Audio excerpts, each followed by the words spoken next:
الحمدللہ الحمدللہ رب العالمین والصلاة والسلام علی رسولہ محمد وعلی آلہ واصحابہ اجمعین اما بعد فاعوذ باللہ من الشیطان الرجیم بسم اللہ الرحمن الرحیم وَإِذْ قَالَ إِبْرَاهِيمُ رَبِّ اجْعَلْ هَذَا الْبَلَدَ آمِنًا صدق اللہ العلی العظیم اللہم صلی علی سیدنا و مولانا محمد وعلی آل سیدنا و مولانا محمد مبارک وسلم علیہ مولایا صلی وسلم دائما ابدا علی حبیبک خیر الخلق کلہم هو الحبیب الذی ترجى شفاعته هو الحبیب الذی ترجى شفاعته هو الحبیب الذی ترجى شفاعته لكل حول من الاحوال مقتحم استغفر اللہ ربی من کل ذنب واتوب الیہ۔ بعد الحمد والصلاۃ، حسب معمول سب سے پہلے نبی رحمت صلی اللہ تعالی علیہ وسلم کی بارگاہ میں ایک مرتبہ درود شریف کا نذرانہ پیش کیجیے۔ اللہم صلی علی سیدنا و مولانا محمد وعلی آل سیدنا و مولانا محمد مبارک وسلم علیہ۔ اللہ تعالیٰ کی حمد اور نبی رحمت صلی اللہ تعالی علیہ وسلم کی بارگاہ میں ہدیہ درود پیش کرنے کے بعد آج سے 75 سال قبل سن 1947 میں اللہ رب العزت نے ہمیں یہ وطن عزیز پاکستان عطا فرمایا۔ 14 اگست سن 1947 کو۔ آج 2022 چل رہا ہے اور ہمارے اس ملک کو اس وقت 75 سال مکمل ہو چکے ہیں۔ یاد رکھیں، فطرت انسانی ہے کہ جو چیز انسان کو بغیر محنت کے ملے انسان کو اس کی قدر نہیں ہوتی، کیونکہ انسان بے قدرہ ہے۔ جب تک کسی چیز میں انسان کو محنت اور مشقت کا سامنا نہ کرنا پڑے اس وقت تک انسان اس چیز کی اہمیت کو نہیں سمجھتا، اس چیز کا انسان کو احساس نہیں ہوتا۔ اور جس میں محنت لگی ہو، مشقت ہو، شب و روز جس میں صرف ہوئے ہوں تو اس کی انسان کے سامنے بہت زیادہ اہمیت ہوتی ہے، اور انسان اس کی قدر بھی کرتا ہے، اس کی اہمیت کا اندازہ بھی ہمیشہ جو ہے لگاتا بھی ہے اور محسوس بھی کرتا ہے۔ ہمارے ساتھ معاملہ یہ ہوا ہے کہ یہ وطن عزیز پاکستان اللہ نے ہمیں عطا تو فرمایا،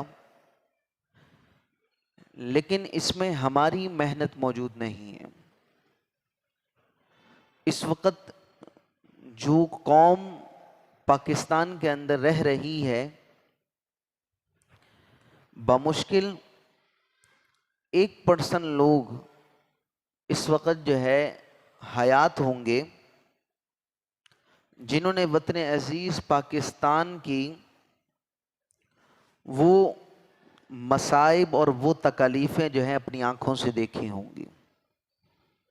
ورنہ اگر کسی شخص کی عمر اس وقت 82-83 سال بھی ہے، یہاں تک کہ اگر کسی کی عمر جو ہے اس وقت 90 سال بھی ہو، تو وہ یہ تو کہہ سکتے ہیں کہ ہمارا بچپنا تھا، ہم نے دیکھا تھا کہ پاکستان آزاد ہو رہا ہے، لیکن وہ تکلیفوں کو ان کو یاد نہیں ہوگا کہ آخر ہوا کیا تھا۔ الا یہ کہ کوئی ایسا فرد موجود ہو جس کے گھر کے افراد جو ہے اس وطن عزیز کے حصول میں جو ہے اپنی جانوں کا نذرانہ پیش کر چکے ہوں۔ اسی لیے میں نے آپ کو کہا کہ 1% لوگ ہوں گے، ظاہر باتیں وہ ہوں گے جن کی عمر کم سے کم جو ہے وہ 80 سال ہوگی۔ کہ 75 سال تو بنے ہوئے ہو گئے، 80 سال ہوگی تو مطلب اس وقت ان کی عمر 5 سال تھی۔ اس سے نیچے والے ہم جتنے بھی ہیں، ہماری نئی نسل یا ہمارے اس زمانے کے جو بزرگ ہیں جو 70-80 کی عمر کے درمیان ہیں، یہاں تک کہ جتنے بھی لوگ ہیں، ہمیں نہیں معلوم یہ پاکستان کیسے بنا تھا، ہم نہیں جانتے، اللہ یہ کہ ہم نے اپنے بزرگوں سے سنا، ہم نے کتابوں میں پڑھا، یا جو ہے اس طرح جو ہے مختلف جو ہے داستان ہمارے سامنے پیش کر دی گئیں، اور ہم جو ہے اس انداز کے اندر جو ہے ہم جانتے ہیں کہ پاکستان بنا تھا، بڑی تکلیف ہوئی تھی، علامہ اقبال کا بھی کردار تھا، قائد اعظم محمد علی جناح کا بھی کردار تھا، علماء کا بھی کردار تھا، یوں بھی ہوا تھا، یوں بھی ہوا تھا اور یوں بھی ہوا تھا۔ لیکن حقیقت حال یہ ہے، کیونکہ میری اور آپ کی اس میں کوئی محنت نہیں ہے، اسی وجہ سے ہمیں قدر بھی نہیں ہے۔ میں اکثر ایک مثال دیتا ہوں، جب تک انسان اپنے پیروں پر چل رہا ہے، اس کو اندازہ نہیں ہے کہ یہ پیروں پر چلنا جو ہے اللہ تبارک و تعالی کی کتنی بڑی نعمت ہے۔ لیکن وہی انسان جب اس کے پیروں پر چلنے کا سلسلہ جو ہے وہ موقوف ہو جائے، یعنی اس کا ایکسیڈنٹ ہو جائے یا اس طرح کا کوئی اور سلسلہ ہو جائے جس بنیاد پر یا جس بنا پر انسان جو ہے کچھ مہینے کے لیے اب نہ چل سکتا ہو اور بیڈ ریسٹ ہو جائے، تو پھر انسان کو اندازہ ہوتا ہے کہ ہاں واقعی قدر ہے، واقعی قدر ہے، واقعی پیر تو بہت اہمیت کی حامل چیز ہے۔ چلیں دوسری مثال دیتا ہوں۔ آج آپ لوگ بیٹھے ہوئے، اچھی تعداد بیٹھے ہوئے، اچھے خاصے بیٹھے ہوئے، لیکن جب کرونا آیا تھا، 12:15 بجے جو ہے لوگ منتظر ہوتے تھے، باہر کھڑے ہوتے تھے کہ گیٹ کھولو، ہم نے اندر جانا ہے، ہم نے اندر جانا ہے، ہم نے اندر گھسنا ہے۔ اگر منع کر دیا جائے کہ بھئی ملکی معاملات ہیں، رینجرز کی طرف سے آرڈر ہے یا پولیس کی طرف سے، تو لوگ لڑتے بھی تھے، کچھ بھی ہو تم ہمیں مسجد سے کیوں روک رہے ہو، آپ کیوں روک رہے ہو، ہم نے جانا ہے، ہم مسجد میں جانا چاہتے ہیں۔ سوال یہ پیدا ہوتا ہے، جب مسجد کا دروازہ بند ہوا اور آرڈر ہو گیا کہ کوئی بھی شخص جو ہے اب مسجد میں الاؤ نہیں ہے، تو انسان کو اندازہ ہوگا کہ مسجد کی اہمیت کیا ہے۔ لوگ مار کھانے کے لیے تیار بھی ہیں، کچھ بھی ہو جائے ہر حال میں ہم مسجد میں لازمی جائیں گے۔ لیکن جب دروازہ کھل گیا تو لوگوں نے آنا بند کر دیا۔ کہاں گیا وہ جذبہ، کہاں گیا وہ ذوق، کہاں گیا وہ شوق؟ کیوں؟ جب کسی چیز میں انسان کو مشقت ہو تو انسان کو اس تکلیف کا اور اس چیز کا احساس بھی ہوتا ہے، جب مشقت نہیں ہے تو کوئی ایشو نہیں ہے۔ تیسری مثال سمجھیں، آپ جاتے ہیں دودھ والے کے پاس، رات 12 بجے جائیں، 1 بجے جائیں، 2 بجے جائیں، آپ کو دودھ مل جاتا ہے، تو آپ کو کوئی ٹینشن نہیں ہے، کوئی پریشانی نہیں ہے، کسی بھی ٹائم چلا جاؤں گا مل جائے گا۔ لیکن اگر ہو 7-8 محرم الحرام، ریسنٹلی بات کر لیتے ہیں،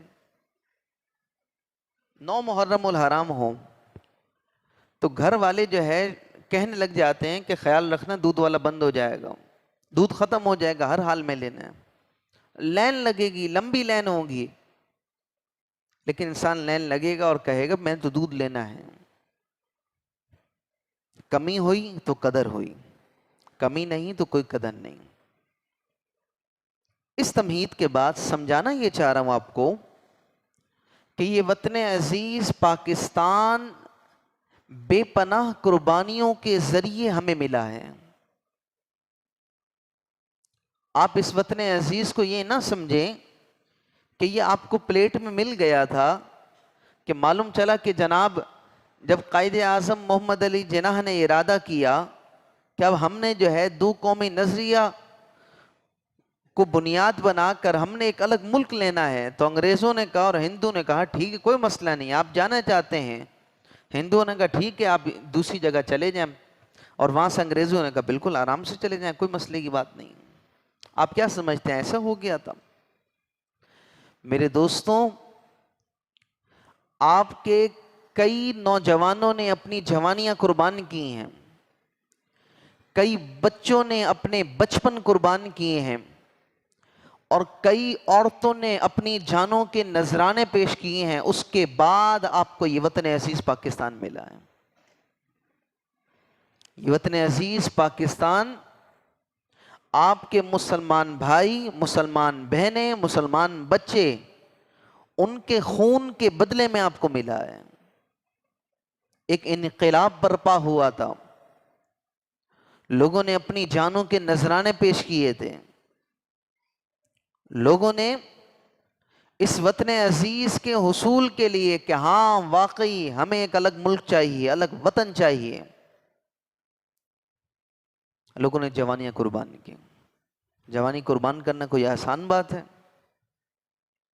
میرے دوست، سننا بڑا آسان ہے، سوچنا بڑا آسان ہے، بولنا بھی بڑا آسان ہے، کرنا بڑا مشکل ہے۔ کرنا بڑا مشکل ہوتا ہے۔ آپ کسی 100 سال کے بوڑھے کو آج کے دور میں ڈھونڈیں اور اس کے پاس جا کر بیٹھیں اور پوچھیں کیا کیا ہوا تھا، یقین مانیں اگر آپ اس داستان کو سنیں تو آپ کے جو ہے آنسو نہیں رکیں گے، آپ حیران ہوں گے کہ اتنی مشکل سے ملا تھا ہمیں یہ ملک اتنی محنت سے اور مشقت سے ہمارے پاس آیا ہے۔ انسان حیران ہو جاتا ہے کہ یہ کیا ہے۔ اور یاد رکھیں، وطن کی محبت، اپنے ملک سے محبت کا اظہار کرنا، اپنے ملک کے لیے دعا کرنا، یہ میرے کریم آقا صلی اللہ تعالی وسلم کی سنت مبارکہ ہے۔ اپنے وطن سے محبت کرنا۔ صلی اللہ تعالی علیہ وسلم جب آپ مدینہ طیبہ آپ تشریف لے آئے تو آپ نے مدینہ طیبہ کے لیے دعا فرمائی تھی۔ آپ نے فرمایا تھا یا اللہ اس شہر میں ہمارے لیے برکت عطا فرما، اور آپ نے پیمانوں کا جو اس وقت ایک پیمان جس کا نام تھا صاد الف عین پیمانہ تھا، یا اللہ مدینے کے میں جو ہے وہ برکت عطا فرما، آپ نے اپنے وطن کے لیے دعا فرمائی تھی۔ حضرت سیدنا ابراہیم علیہ السلام جب آپ جو ہے مکۃ المکرمہ کی یعنی بیت اللہ شریف کی آپ نے تعمیر فرمائی تھی، تو اس وقت آپ نے بھی یہ دعا کی تھی وَإِذْ قَالَ إِبْرَاهِيمُ رَبِّ اجْعَلْ هَذَا الْبَلَدَ آمِنًا، اور جب کہا ابراہیم علیہ السلام نے کہ اے میرے رب اجعل هَذَا الْبَلَدَ آمِنًا، اے اللہ اس شہر کو امن کا گہوارہ بنا دے، امن والا بنا دے، یا آپ نے جو ہے مکہ کے لیے دعا کی تھی۔ لہذا اپنے وطن کے لیے دعا کرنا، اپنی مٹی سے محبت کرنا، یہ ہمارے انبیاء کی سنت ہے، اور یہ بھی ایمان کی نشانی ہے کہ جس مقام پر رہتے ہو، جس جگہ پر تم اپنی زندگی گزارتے ہو، تمہیں چاہیے کہ اس جگہ سے تمہاری محبت بھی ہونی چاہیے، اس کا اظہار بھی ہونا چاہیے۔ قرآن مجید فرقان حمید کے اندر لیکن ایک جگہ یہ بات ارشاد فرمائی گئی جو بڑی قابل غور ہے۔ 8 چیزوں کو ذکر کیا ہے، میں صرف جو ہے اپنے عنوان کے تحت رہتا ہوں۔ سورہ توبہ ہے، آیت نمبر 24 ہے، مختلف چیزیں ذکر فرمائی کہ اے محبوب آپ فرما دیجئے اگر تمہارے والدین، تمہارے بیٹے، تمہارے بھائی، تمہاری بیویاں، تمہارے خاندان، تمہارے مال، تمہاری تجارت اور کا وہ مکانات جس کو تم پسند کرتے ہو، وہ ٹھکانہ جس کو تم پسند کرتے ہو، اگر اللہ تبارک و تعالی سے اور اللہ کے رسول سے اور جہاد سے زیادہ اگر تم ان چیزوں سے محبت کرتے ہو تو فرمایا فَتَرَبَّصُوا حَتَّى يَأْتِيَ اللَّهُ بِأَمْرِهِ، تو انتظار کرو اللہ تبارک و تعالیٰ کے حکم کا۔ تو میں اپنی عنوان کی بات کرتا ہوں۔ اس میں ایک لفظ آیا، سورہ توبہ ہے، وَمَسَاكِنُ تَرْضَوْنَهَا، اور وہ ٹھکانہ جسے تم پسند کرتے ہو، یعنی تمہارا گھر، تمہارا شہر، تمہارا ملک، اس سے محبت کا انکار نہیں کیا، بلکہ دین کہتا ہے محبت کرنی ہے، اس کی محبت کا انکار نہیں کیا۔ یہاں تک کہ اس کی محبت کو کس کی محبت کے ساتھ ذکر کیا؟ والد کی محبت۔ والد سے انسان کتنی محبت کرتا ہے؟ تو 8 چیزوں کی محبت ذکر کی، اس کے اندر جو ہے جہاں رہتے ہیں اس جگہ کی، اس مٹی کی محبت کا بھی ذکر کیا۔ تو لہذا اس مٹی سے محبت کرنا جو ہے یہ بھی انسان، ایک اچھے انسان کی جو ہے وہ نشانی ہے۔ لیکن فرمایا کتنی محبت کرنی ہے؟ بولا محبت بہت کرنی ہے، بے پناہ کرنی ہے، لیکن یاد رکھو اللہ اور اللہ کے رسول کے بعد اس سے محبت کرنی ہے۔ تو اب وہی بات آگے جو میں ابتدا میں کر رہا تھا کہ یاد رکھیں دین اور پاکستان اس کو جدا نہیں کریں، اس کو جدا نہیں کریں۔ قائد اعظم محمد علی جناح نے اور علامہ اقبال نے جو خواب دیکھا تھا، اس خواب کی اصل بنیاد ہی یہ تھی کہ مسلمانوں کے لیے ایک ایسا ملک ہونا چاہیے جو اسلامی جمہوریہ ہو، جس کے اندر نظام مصطفیٰ قائم ہو، جس کے اندر آزادی کے ساتھ مسلمان جو ہے اپنی عبادتیں کر سکیں۔ اس ملک بنانے کا مقصود تو یہ تھا۔ آپ کو کس نے کہہ دیا کہ اس ملک بنانے کا مقصود یہ تھا کہ تاکہ جو ہے اس ملک کو کھاتے جاؤ کھاتے جاؤ کھاتے جاؤ، اپنے بچے بھی باہر ملک پڑھاؤ، اپنے علاج بھی باہر ملک کرواؤ، بس کیا کرو یہاں سے کھاتے جاؤ، یہاں کے پیسے جو ہے تم وہاں پر رکھتے جاؤ؟ یہ مطلب آپ کو کس نے سکھا دیا؟ یہ آپ نے کہاں سے سیکھ لیا؟ یہ ملک اس لیے نہیں بنا تھا۔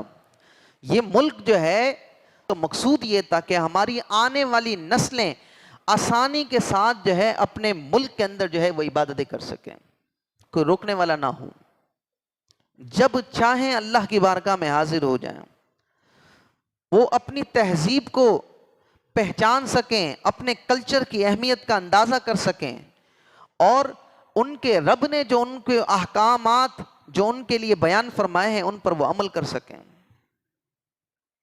کہاں ہیں پاکستانی؟ دکھاؤ نا پاکستانی، کہاں ہے محب وطن؟ آج کا پاکستانی کون ہے؟ آج کا پاکستانی، ہم نے پاکستان کس کو سمجھ لیا؟ ہر ایک کلر کا کپڑا پہننا ہے، بیج لگانا ہے، بچوں کے ہاتھ میں باجے دے دینے ہیں، اور نغمے جو ہے گانے ہیں، اس کے بعد واہ جی واہ فلاں بندہ پاکستانی جا رہا ہے، فلاں بندہ پاکستانی۔ آپ کو کس نے کہا کہ ملک اس کے لیے بنا تھا؟ آپ کو یہ کس نے سکھا دیا؟ مسلمانوں نے اپنی تہذیب چھوڑ دی، کلچر سے، مسلمان کو اپنے کلچر سے نفرت ہے۔ ایک پاکستانی اپنے کلچر سے نفرت کرتا ہے۔ آپ کہیں گے امام صاحب بہت سخت بات ہو گئی، سخت بات نہیں ہو گئی۔ آپ پوچھیں نا گھر جا کے اپنے بچوں سے، بیٹا ہماری پاکستان کی تہذیب کیا ہے، ذرا بتاؤ صحیح، پاکستانی کلچر بتائیں۔ آپ کو آفیسز میں نظر آتا ہے پاکستانی کلچر؟ آپ کو روڈوں پہ پاکستانی کلچر نظر آتا ہے؟ کہاں ہے پاکستانی کلچر؟ کہاں ہے اسلامی تہذیب؟ جس مقصود کے لیے یہ ملک بنایا گیا تھا وہ جو ہے اب ختم ہو چکا ہے، وہ ختم ہو گیا۔ 75 سال کے اندر ہمیں اتنا زیادہ ذہنی طور پر مفلوج کر دیا گیا ہے کہ ہم میں سے ہر شخص چاہے بوڑھا ہو، جوان ہو یا چھوٹا بچہ ہو، سب یہ سمجھتے ہیں ہم غلام ہیں، ہم غلام ہیں، سب یہ سمجھتے ہیں۔ آپ جتنے لوگ بیٹھے ہوئے ہیں، کوئی کہے گا میں پاکستان میں فلاں جگہ جاب کرتا ہوں، فلاں جگہ جاب کرتا ہوں، فلاں جگہ جاب کرتا ہوں، لیکن وہ نہیں ہوگا، ایٹیٹیوڈ نہیں آئے گا، نارمل ہوگا۔ ایک بندہ کہے گا میرا بچہ امریکہ میں جاب کرتا ہے، ارے ماشاءاللہ ماشاءاللہ امریکہ میں آپ کا بچہ، میرے بچے کی بھی کوشش کریں نا، آپ تو بڑے اچھے ہیں، آپ تو ماشاءاللہ، ماشاءاللہ کا جملہ پتہ نہیں کیا جملہ آپ لوگ کہتے ہو، واہ جی واہ امریکہ میں جاب کرتا ہے، میرا بچہ آسٹریلیا سے اسکالرشپ لے کر آیا، وہاں سے پڑھ کر آیا، میرا بچہ انگلینڈ میں ہوتا ہے، میرا بچہ جو ہے فلاں جگہ ہوتا ہے، فلاں جگہ ہوتا ہے۔ ہم کہتے ہیں واہ جی واہ، کیا بات، کیا بات ہے، آپ کی تو زندگی سنور گئی، آپ کی تو زندگی سنور گئی. ہم اتنے ذہنی مفلوج ہیں. اللہ تبارک و تعالی نے مسلمانوں کو بے پناہ نعمتوں سے نوازا ہے, بے پناہ صلاحیتوں سے نوازا ہے, لیکن غلام پڑھیں گے یہاں پر, جاب کریں گے باہر ملک. آپ کا انجینئر, آپ کا ڈاکٹر, سارے کہاں ہوتے ہیں؟ باہر ملک چکر لگا کر آتے ہیں. کیوں جناب؟ اپنا ملک بھی تو ہے. اپنا ملک میں کیا کریں گے؟ کچھ بھی نہیں. ہمارے ملک میں ہے کیا؟ یہ جملہ, ہمارے ملک میں ہے کیا؟ اپنے ملک میں رہ کے کریں گے کیا؟ باہر ملک میں ٹیکس بھی دیں گے, وہاں رولز کو فالو بھی کریں گے, سب کچھ کریں گے. دور کے ڈھول میرے بھائی سہانے ہوتے ہیں. باہر ملک رہ کر آئے تو بندے کو پھر اندازہ ہوتا ہے. تو لہذا جو ہے معاملہ یہ ہے, ہم نے یہ ذہنی غلام ہیں ہم. یہ جو میں نے بات کی نا, ایک ایگزامپل 3 ملکوں کی آپ کو مثال دی, واقعی ہے. ہر بندے کی خواہش ہے کہ میرا بچہ باہر جائے,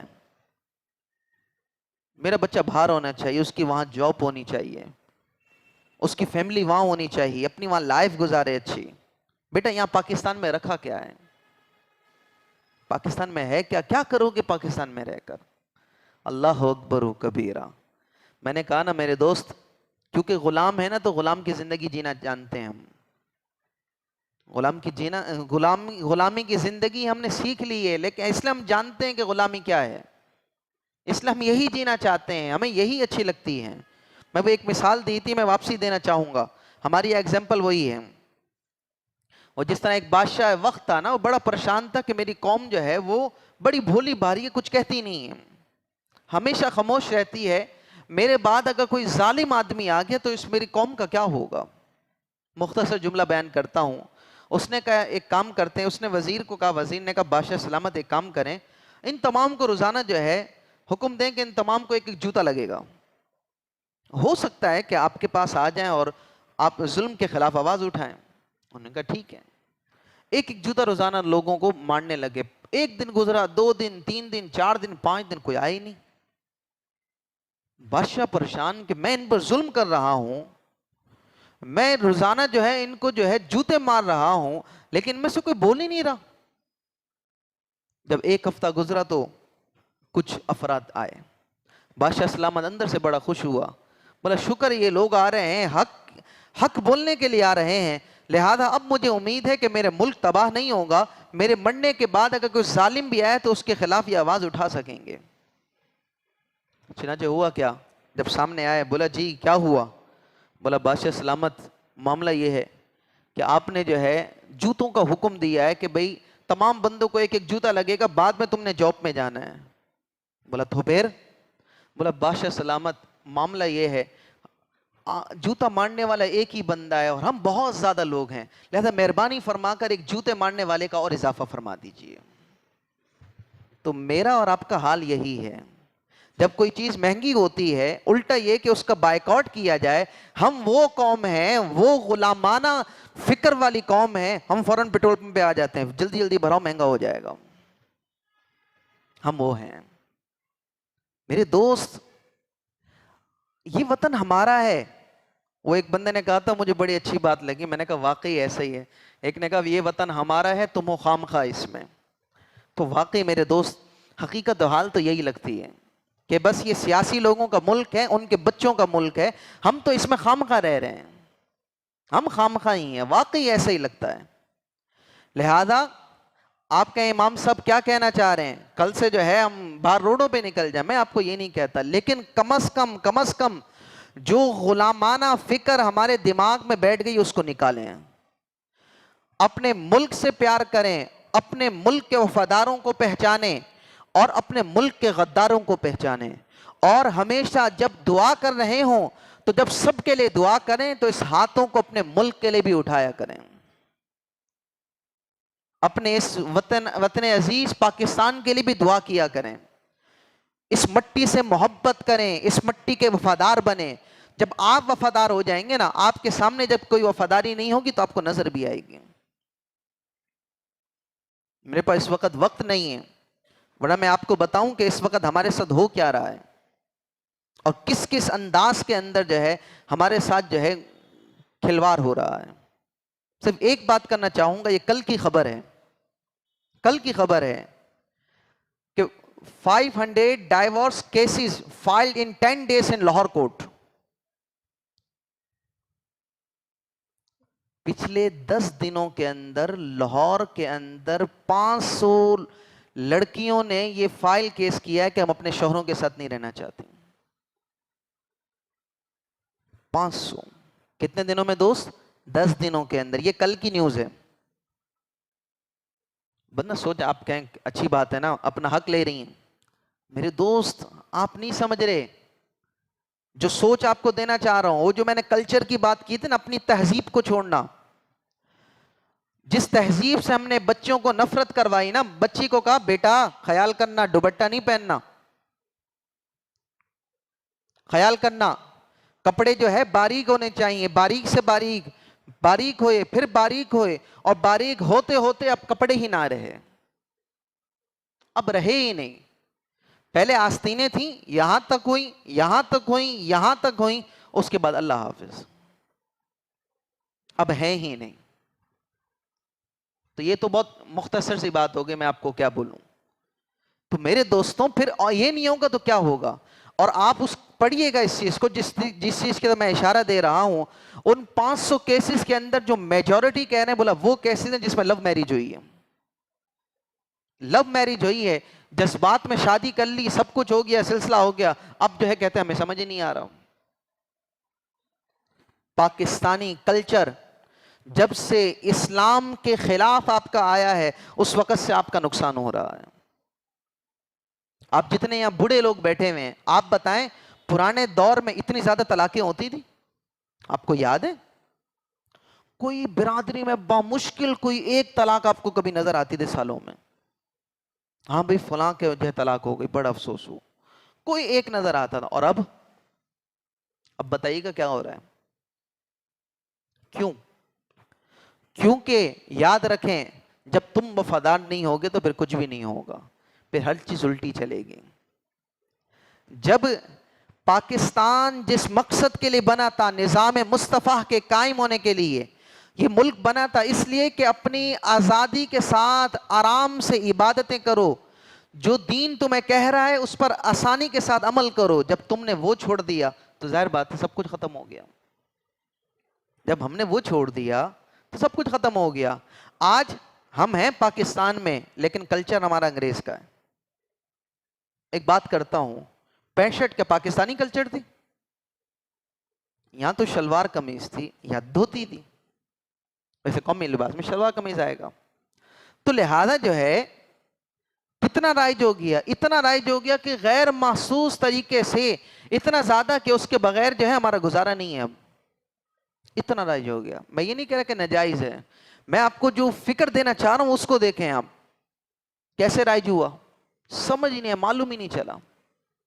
کہ میرے دوست اپنے ملک کے لیے ہمارے بڑوں نے قربانیاں دی ہیں نا، ہم اور کچھ نہیں کر سکتے، کم از کم اپنے ملک کے لیے وقف تو ہو سکتے ہیں. اپنے بچوں کو اچھی تعلیم دے کر اپنے ملک کے لیے ان کو قربان کیجیے. بچے جو ہے ملک کے لیے کچھ کریں. ملک میں ہمارے پاکستان کی بھی گاڑی ہونی چاہیے، ہمارے پاکستان کے اندر جو ہے مینوفیکچرنگ ہونی چاہیے مختلف چیزوں کی. نہ یہ کہ مجھے وہ یاد نہیں ہے کیونکہ اس کا شوق نہیں ہے. کچھ عرصہ قبل جو فیفا کا ورلڈ کپ ہوا تھا، پاکستانی بڑے خوش ہوئے تھے کہ ہماری فٹ بال، ہماری فٹ بال، ہماری فٹ بال. اور ان کا آفیشیل اناؤنسمنٹ آئی تھی، جناب علی سیالکوٹ کی فٹ بال اپنی جگہ ہے لیکن سیالکوٹ والوں نے بیچی ہے ہمیں، ہم نے ان سے خریدی ہے اور یہ ہمارا اسٹمپ ہے، یہ آپ لوگ کی نہیں ہے. آج پاکستانی کپڑا باہر ملک میں جاتا ہے، پاکستان میں نہیں بکتا، باہر ملک میں جاتا ہے، پھر باہر ملک سے اسٹمپ لگ کر آتا ہے تو ہم کہتے ہیں واہ برانڈڈ سوٹس. تھنکنگ چینج کریں، اپنے ملک کی چیزیں استعمال کرنا سیکھیں. آپ جانیں ہر چیز ہے ملک میں میرے دوست، ہر چیز آپ کے پاس ہے، ہر چیز آپ کے ملک کے اندر موجود ہے. ہاں کہیں امام صاحب ہمارے ملک کا باجا ہے نا، بجاتے تو ہیں، اپنے بچوں کو کہتے ہیں بیٹا مینوفیکچرنگ ان پاکستان.